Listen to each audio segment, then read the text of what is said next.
শ্রদ্ধা মুসলিম সমাজ হাজিরানে জুমা প্রশংসা মাত্র আল্লাহ তাআলার জন্য, যিনার নির্দেশে যিনার আদেশে আজ আমরা এই জামে মসজিদে সমবেত হয়েছি।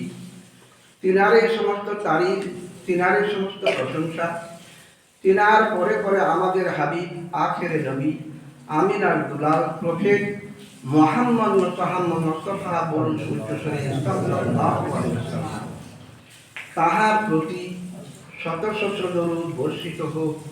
আল্লাহুম্মা সাল্লি আলাইহি আল্লাহুম্মা বারিক আলাইহি। যাই হোক, আমি আপনাদের সম্মুখে ইতিপূর্বে আল কুরআন হইতে একটি ছোট সূরা 11টি আয়াত ধারাবাহিক 101 নম্বর সূরা আল কারিয়া পেশ করেছি। এই আয়াতের মধ্যে আল্লাহ বলেন কি বলিতে চান সংক্ষিপ্ত বলে ইনশাআল্লাহ।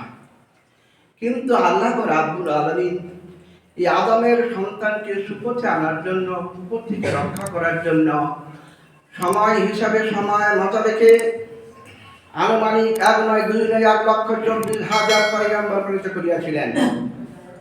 তন্মধ্য হইতে আমাদের আখেরে নবী আমিনার দুলাল প্রফেট মুহাম্মদ মুস্তাফা বরুণ সাল্লাল্লাহু আলাইহি ওয়াসাল্লাম আমাদের ইহজগৎ এবং পরজগতের কল্যাণের জন্য, পরিত্রাণের জন্য, ভালোর জন্য, সিধা রাস্তা দেখার জন্য পাঠিয়েছিলেন। তারই আমরা উম্মত।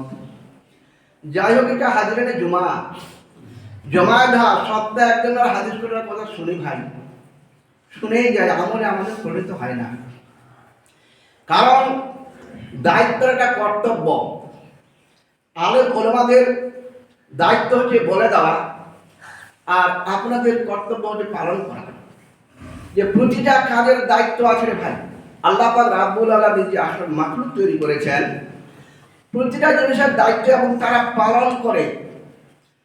আল্লাহ কোরআনে বলেছেন আশ-শামসু ওয়াল কামারু বিহুসবান ওয়ান নাজমু ওয়াস শাজারু ইয়াসজুদান।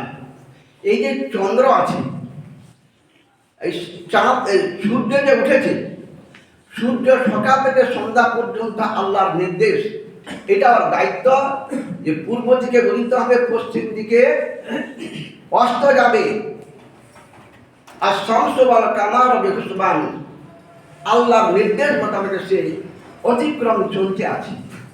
1 মিনিট একটু থামে ভাই, থামে। কারণ আল্লাহকে নির্দেশ করেছে, সেই নির্দেশ মোতাবেক সে কাজ করে যাচ্ছে। চন্দ্র আকাশে উদিত হয়, আল্লাহ নির্দেশ করে তাকে 15 দিন অন্ধকার, 15 দিন আলো দিবে জায়গাটাকে, আর 15 জায়গায় অন্ধকার আলো আছে। আল্লাহর নির্দেশ মোতাবেক সবাই কাজ করে। আজ আমরা মানুষ আল্লাহর নির্দেশ মানি না। যদি মানতাম ইনশাআল্লাহ মসজিদের জায়গা জুটত না। আমি বারবার এই কথাটা বলি, শুনতে হতে খারাপ লাগে আপনাদের, বলতে বাধ্য হচ্ছি যে আল্লাহর কোরআন, আল্লাহর হাদিস, আল্লাহ নবীর রাসূলের হাদিস, একটা সূর্য উদিত হয়, সূর্যটা মানে, চন্দ্র মানে, গাছপালা মানে। আল্লাহ কোরআনে বলেছেন বৃক্ষলতা গাছপালা আল্লাহর সিজদায়, আল্লাহর রতে সিজদায় রত আছে। কোরআন বলছে আশ-শামসু ওয়াল কামারু বিহুসবান ওয়ান নাজমু ওয়াস শাজারু ইয়াসজুদান। বৃক্ষলতা গাছপালা সবাই আল্লাহর সিজদায় রত আছে। সূরা ইয়াসিনের মধ্যে প্রথমে আয়াতে বলেছেন। তাহলে আজ আমরা মানুষ, আমাদের কি করণীয় উচিত? নিজ নিজ দায়িত্ব সবাই গ্রহণ করে। আমরা জানি ভাই 4টা ফেরেশতা আছে, খুব আমরা জানি, জিবরাইল, আজরাইল, মিকাইল, ইসরাফিল। 4টা ফেরেশতার নাম জানি ভাই আমরা। এই 4টা ফেরেশতাকে আল্লাহ পাক দায়িত্ব দিয়েছেন, তারা এক সেকেন্ড ইধার উধার করতে পারবে না। আজরাইলকে যখন অর্ডার করবে, আজরাইল তুমি যা অমুকের ওই সর্দারের, মিনিস্টারের, কমান্ডারের যোদ্ধার জীবনটা কবজ করে নিয়ে আসো। লক্ষ লক্ষ টাকা দিয়ে যদি ডাক্তারকে যদি বুঝিয়ে দেয়, সংসারটা লুপ্ত করে দেয়, তথাপিও সেখান থেকে রক্ষা পাবে না। কারণ আল্লাহর ওয়াদা, আজরাইল এসে পৌঁছে গেছে, তুমি যার আপত্তি করেছো করে নিয়েছো, তোমার আর ক্ষমতা নাই। কারণ সেও আল্লাহর ওয়াদার মানে।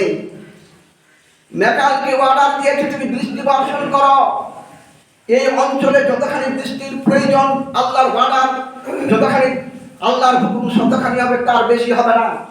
সেই আল্লাহর ওয়াদার মানে মেকাল ফেরেশতাও মানে ইসরাফিলের কি কাজ ভাই? তাকে দায়িত্ব দিয়েছেন, পা দুটো তার জমে নিয়েছে, আকাশে মাথা আছে, তার ঠোঁটের মধ্যে একটা বাঁশি লাগানো আছে, কিয়ামত পর্যন্ত তার সে আশায় দাঁড়িয়ে আছে যে আল্লাহ ওয়াদার করবে আর আমি কি করব? ফুঁক দিব। ফুঁকের ফলে কি হবে? আল্লাহর কোরআন ঘোষণা করেছেন, আল কারিয়া মাল কারিয়া ওয়া মা আদরাকা মাল কারিয়া। বিকট একটা আওয়াজ হবে।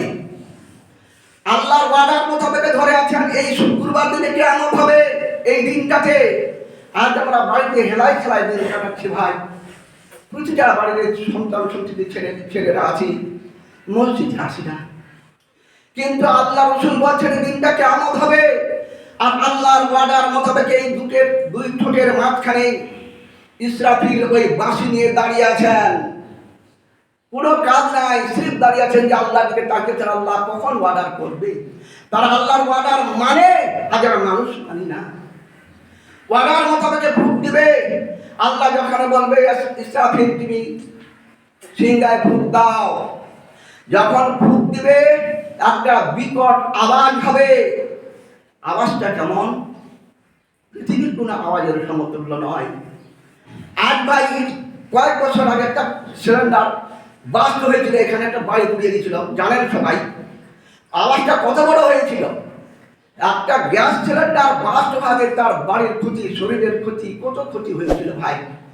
সে আওয়াজটা আমরা মনে করি বড় আওয়াজ, তথাপিও নয়। আজ ট্রান্সমিটার যদি একটা বাস্ট হয়ে যায়, সেখানে একটা আওয়াজ হয়। আমাদের কর্ণকোচের পৌঁছে বিরাট আওয়াজ। যদি চড়াপ পড়ে লোক মারা যায়, আমি শুনেছি এই গ্রামে বাংলোর ভাই নাকি চড়ক পড়ে মারা গিয়েছিল। চড়কটায় একটা আওয়াজ, বিকট আওয়াজ, সে আওয়াজটা তো অতখানি ক্ষতি করবে না। পৃথিবীর যে কোনো আওয়াজের সঙ্গে আল কারিয়া মাল কারিয়া ওয়া মা আদরাকা মাল কারিয়া এই আওয়াজের সমতুল্য নয়। আল্লাহ রাসূল বলছেন যখন সিংহায় ফুঁক দিবে, ওই আওয়াজটা যখন হবে, বিকট আওয়াজ হবে, মহাপ্রলয় হবে। এই দুনিয়াটা কি হবে? পৃথিবীটা, সারা বিশ্ব, আরব মহাদেশ, বাংলাদেশ, ভারত, ইরান, যত দেশ আছে থরথর করে কেঁপে উঠবে। 10 তলা, 3 তলা, 5 তলা, 9 তলা, 50 তলা বাড়ি দিয়েছেন, এই বাড়িগুলা দুমড়ে পড়বে। কোরআনের কথা বলছি। বিশ্বাস যদি এটা না হয়, কিয়ামতের প্রতি আমল যদি বিশ্বাস না করেন, আপনি মুমিন নন। এটা কথা গল্প কাহিনী বলছি, কোরআনের কথা বলছি। 5টা জিনিসের পর স্থাপন করা হচ্ছে ইমান, তার মধ্যে একটা কিয়ামত। এই যে সিংহায় ফুঁক দিতে আমাদেরকে বিশ্বাস রাখতে হবে যে আজকের দিনে এই মহাপ্রলয় হবে, বিকট আওয়াজ হবে। আওয়াজটা দুনিয়ার আওয়াজের মতো নয়। তাহলে কি করবে? সমস্ত মানুষ পতঙ্গের মতো ছুটাছুটি করবে, আর আমরা এখানে বসে থাকতে পারবো না। যদি ওই আওয়াজটায় সিংহায় ফুঁক দিবে, কে কোনখানে দৌড়িয়ে পালাবে? কি হলো? ভূমিকম্প হবে, জমিটা কাঁপবে থরথর করে, পাহাড় পর্বত ধুলির কণার অবসাদ হয়ে যাবে। যেমন রুয়া ধরে, আর রুয়া ধুলে একটা ছোট ছোট হালকা জিনিস বের হয়ে বাতাসে উড়ে যায়। আল্লাহর কোরআন ঘোষণা করছেন ওই পাহাড়গুলা কি হবে?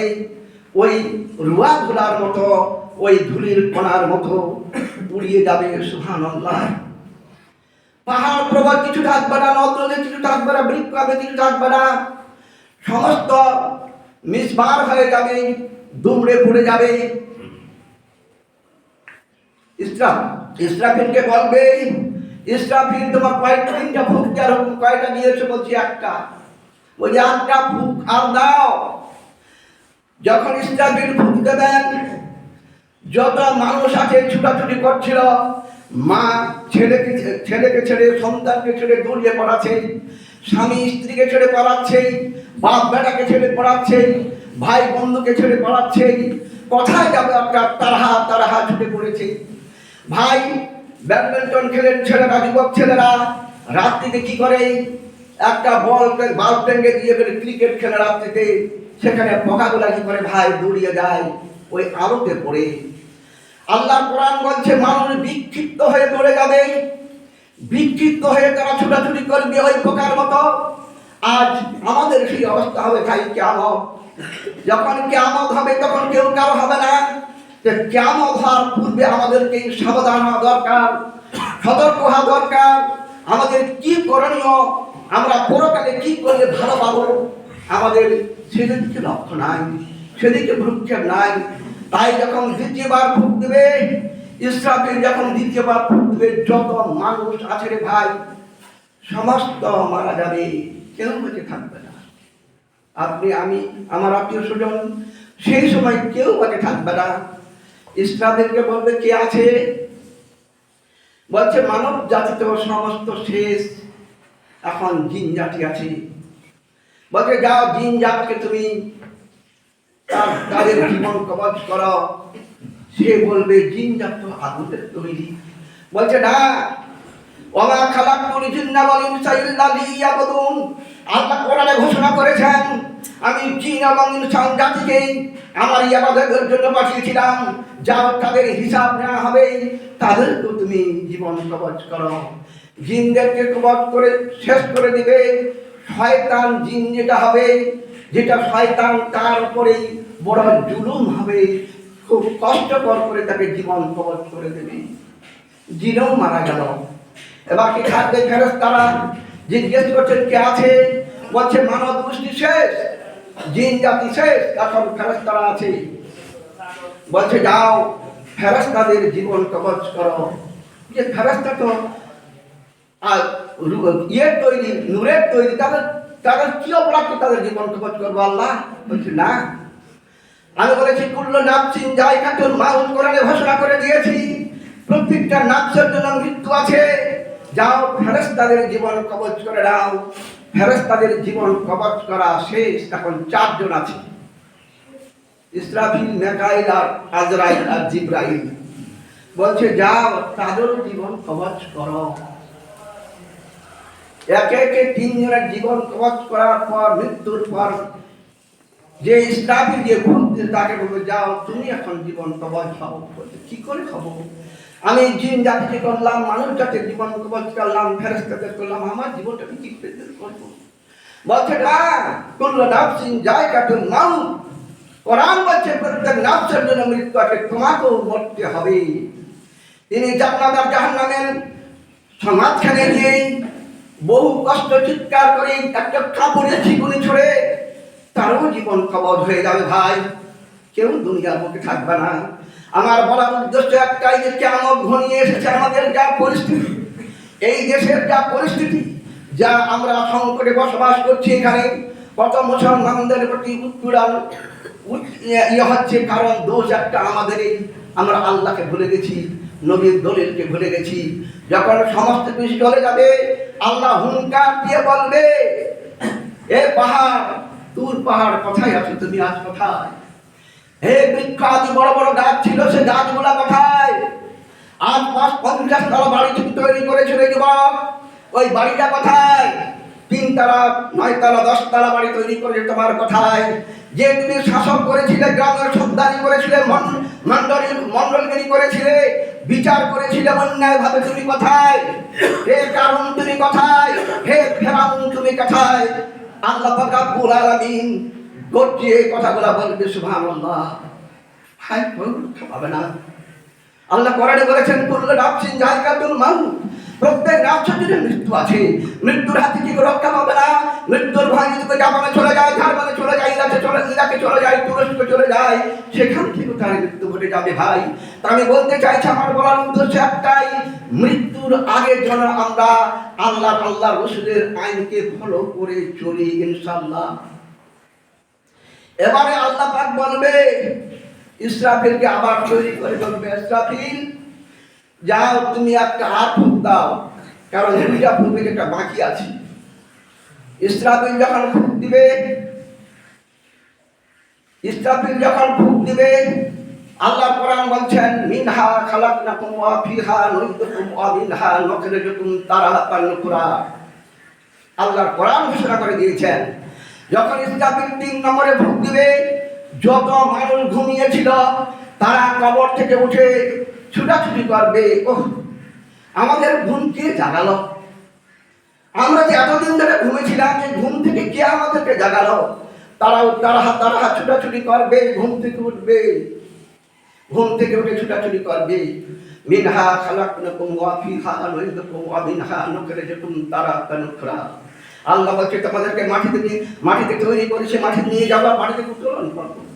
তাই সেদিন করবে ভাই, যখন সিংহায় 3টা ফুঁক দেবে তখন কেউ মাটি থাকবে না, সবাই ছুটাছুটি করবে। সেদিন লাস্ট ফাইসালা, হিসাব। তুমি জীবনে যাহা করেছ, আমি জীবনে যাহা করেছি, আমলনামার হিসাব হবে সেদিন। আল্লাহ পাক রব্বুল আলামিন মিজান দাঁড় করবেন। এই দাড়িপাল্লা নয়, সোনা যেভাবে রাখা হয়, 1 তিল বেশি হবে না, কম হবে না। ওই নিকটি দাঁড় করে আল্লাহ পাক রব্বুল আলামিন তোমার আমলনামা ওই পাল্লাতে চাপাবে। যদি নেকির পাল্লা ভারী হয়ে যায় তাহলে ওই বান্দাকে ডান হাতে আল্লাহ পাক রব্বুল আলামিন আমলনামা দান করবেন। ডান হাতে দান যদি করে ভাই, লোকটা আনন্দে আটখানা হয়ে যাবে। আমি অনুরোধ করছি ভাই, আল্লাহ পাক রব্বুল আলামিন আমাদেরকে যেন ডান হাতে আমলনামা দেন। বলুন সুবহানাল্লাহ, আমিন। আমরা কি চাই না যে আল্লাহ পাক রব্বুল আলামিন আমাদেরকে ডান হাতে আমলনামা দিই? আর ডান হাতে যে আমলনামা পাবে সে কি পাবে? সে জান্নাত পাবে। তার কোনো ভয় নাই, তার কোনো ভীত নাই। আর যাকে বাম হাতে ডান আমলনামা দেওয়া হবে তার ঠিকানা হবে জাহান্নাম। বলবে যুবক তোমার আমলনামাটা পড়ো। বলছে আল্লাহ আমলনামাটা পড়বো না।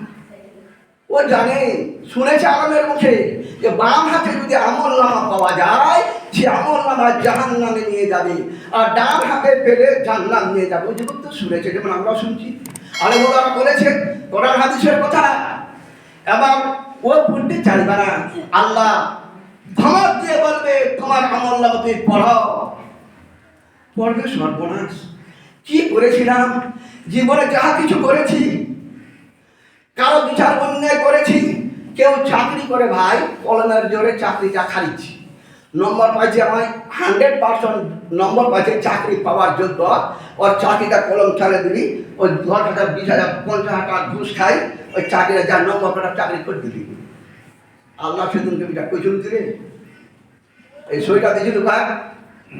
তো লেখা আছে কেউ একটা আম পড়েছে, আম মানছেন গাছের, বড়ের গাছের, বাংলা কথা বলছে, আমি বলতে স্টার্টে বাংলা জানি না। তো বলছে না, ওইটাও লেখা আছে যে আমটা পাড়ে চুরি করে খাইছে, কারা ধান চুরি করছে, কারা পুকুরের মাছ চুরি করে খাইছে, সব কি আমলনামা, কি খাতা। আমি জীবনে যা কিছু করেছি, কেউ ভালোবাসা করেছে, আই লাভ ইউ, ওই 50 টাকা থাকবে গো, যুবক কোথায় আছো? ছেড়ে দেবে না। আল্লাহ এখন ছাড় দিয়েছে, কিন্তু তখন ছেড়ে দেবে না। ছাড় আমাদেরকে দিয়েছে, কানুনকে দিয়েছিল, ফেরানকে দিয়েছিল, রাজত্ব করতে দিয়েছিল। তারা ধমক দিয়ে নিজের ইচ্ছা মতো রাজখুশি করেছিল। আর যুবক তুমি প্রেসিডেন্ট, গ্রামের সর্দার, যা কিছু হবে না কেন, তোমার যদি ইনসাফ না থাকে, তুমি যদি ন্যায্য বিচার না করো, তুমি যদি কারো করে বিচারটা চাপিয়ে দাও, ওই আমলনামায় লেখা আছে তুমি পড়ো। এখানে যারা মিথ্যা কথা বলে সেখানেও বলবে যে আল্লাহ এই আমলনামাটা আমার নয়, তোমার ফেরা সেটা পাল্টে দিচ্ছি। যা এটা পাল্টে দিচ্ছে, দেখবো যদি কোনো সাক্ষী হয়, হ্যাঁ সাক্ষীদের বিশ্বাস করুন। যা কারো দিন কেটা দিন 2 গাড়িতে ফেরাস্তা আছে, উঠি 1 কপি, উঠি 1 কপি আছে, ওই কপিটা আমি দিবি গজব পড়া কাছে, একটা আকারও বান নাই, একটা অক্ষরও ডিফারেন্ট নাই, হুবাহুব মিলি গেল। বলছে না আল্লাহ, তার কাছে না আল্লাহ এটা মোট নেই, এ আমার তো নেই। আল্লাহ যদি আগে হুন তোমার মধ্যে একটা এই যে কথাটা কই জুড়ে দিলে একটা তো চিপস আছে না, ওই মোবাইলে লাগে দেয়, তুমি যত কষ্ট বেঁচে না থাকো, মরে যাও, আবার গানটা কি ওর জালসাটা হইতে আছে। এই চিপসটা অর্ডার করবি, হুবাহুব করে দিবি, একটাও বাদ নাই। ওই লোকটা যুবকটা কই দিবি, একটাও বাদ নাই, যা আছে তা লেখা আছে। ওরে না আল্লাহ এটা তা বিশ্বাস হয়ে যাবো। মিথ্যা কথা বলে অভ্যাস, মিথ্যা সাক্ষী দিয়ে অভ্যাস, মিথ্যা সাক্ষী দিয়ে ওকে জেলে লাগালো, আর মিথ্যা সাক্ষী দিয়ে ফাঁসি হলো, হয় কি না গো? সব লেখা থাকবে আমার নামায়। এবার আল্লাহ বলবে তোমার বিশ্বাস হলো না? আল্লাহ কোরআন ঘোষণা করেছেন, আল্লাহ আমাকে তোমার আল্লাহ আফওয়াহিহিম ওয়া তাকাল্লামুনা আইদিহিম ওয়া তাশহাদু আরজুলুহুম বিমা কানু ইয়াকসুবুন। যুবক, তুমি দাঁড়াও, তোমার মুখে কথা বলছো, মুখটা বন্ধ করে দাও, বন্ধ করে দিবে, মোহর করে দেবে। হাতকে বলবে, হাত বলো তো তোমার দ্বারাই কি করেছিল? অবাক যুবক, যা হাত তো আমার কাছে ছিল, আজকে আমার হাতটা বিরোধী। বলছে আল্লাহ আমার দ্বারাই ওর চাকরিটা খেয়ে নিয়েছিল, এই কলমটা লিখেছিল আল্লাহ। আমার দ্বারাই উমুকের আম পেড়েছিল, আমার দ্বারাই উমুকের মাছ চুরি করে খেয়েছিল, ইত্যাদি ইত্যাদি যা কিছু করেছ আমার দ্বারাই লোভ লালসা করে জেরা করেছিল। হে যুবক, তুমি সাবধান হয়ে যাও, তোমার ওই আমল নামায় লেখা আছে। তোমার হাত দিবে গওয়াহি, আর পা বলবে আল্লাহ আমাকে নিয়ে গিয়েছিল। সুবহানাল্লাহ। কোরআনের কথা বলছি ভাই, আমার মনের কথা নয়, বানানিয়া কথা নয়। আল্লাহ কোরআনে 1400 বছর আগে ঘোষণা করেছেন, আলিয়ামা রাখিতুম আলা আফওয়াহিহিম ওয়া তাকাল্লামুনা আইদিহিম ওয়া তাশহাদু আরজুলুহুম বিমা কানু ইয়াকসিবুন। আপনার হাত, আপনার পা বিপরীত সাক্ষী দিবে। আজকে যদি হাতটাকে কাটা দিন দেয়, 10,000 টাকা দিয়ে খরচা করে পায় কাটাটা করছি, ভালো করছি ঘাওটা, তুমি এই হাতটা 10,000 টাকা খরচা করিও সেদিন তোমার বিপরীত সাক্ষী দিবে। পাটা যদি একটা ঘাও হয়, এই ঘাওটা যদি 1 লাখ টাকা খরচা করো, বলছি 100 টাকা খরচা করে পাটা ভালো হয়েছে, দে পাটা আজকে বিপরীত। অঙ্গ প্রত্যঙ্গ তোমার দোহাই দিবে, সাক্ষী দিবে। যুবক, রেহাই পাবে না। তখন তোমাকে বলছি জাহান্নামে যেতে হবে, হাবিয়া লোক। তো ভাই, আমাদের পরিস্থিতি যে আমরা বসবাস করেছি কঠিন পরিস্থিতি হিসাবে, তাই আমরা আল্লাহকে ভুলে গেছি বলে আজ আমাদের এই দুর্দশা। কালকে সন্ধ্যা একটা খবর শুনলাম, আমি তো টিভি একদম দেখি না, তার ভাই আমার একটা মোবাইলে দেখালো যে একটা মসজিদ, কি মসজিদটার নাম বললে যারা ভুলে যাচ্ছি, যে জ্ঞান বেবি মসজিদ, কালকে পুজো হচ্ছে। আইন করে দিয়েছে সরকার, আইনে ওরা জিতে গেছে। ওই মসজিদের পুজো হচ্ছে, কালকে আরম্ভ হয়েছে। জ্ঞান দেবী মসজিদ, উত্তরপ্রদেশে কি আছে, ওখানে আইনে জিতে গেছে। আজ মসজিদে এই যে এখানেও যে হবে না কোনো ব্যাপার আছে। নামাজ যদি না থাকে, 2 রাকাত নামাজ পড়বে, নামাজ নেই, এটা মন্দিরে ছিল ভবিষ্যৎ। তাই আমাদের করণীয় কি হবে? আমরা তো অস্ত্র শস্ত্র দিয়ে যুদ্ধ করতে পাবো না, লড়াই করতে পাবো না। আমরা চাই দুয়া, যে আল্লাহ আমাদেরকে হেফাজত করুন। বলে সবাই আল্লাহ আমিন। ভাই, আমাদের প্রত্যেকে অনুরোধ করছি, আপনার 5 ওয়াক্ত কায়েম করুন। নামাজ ছাড়া কোনো গতি নাই। সে মসজিদ কমিটি হোক, যে কোনো ভাই হোক, সন্তান হোক, মরদ হোক, প্রত্যেকের নামাজের হিসাব হবে। আমি অনুরোধ করছি, কিয়ামত তো সন্নিকটে এসে গেছে। কিয়ামতের যে ঘটনা, আমাদেরকে বিশ্বাস করতে হবে। কিয়ামত হবেই। যদি কোনো যুবক বিশ্বাস না করে, ওটা গল্প, তার মুসলমান নয়, সে ঈমান নিয়ে আসেনি। এবারে আমার বক্তব্য শেষ করলাম, বলার মাধ্যমে ভুল ত্রুটি ক্ষমা করবেন। ওয়া মা আলাইনা ইল্লাল বালাগ।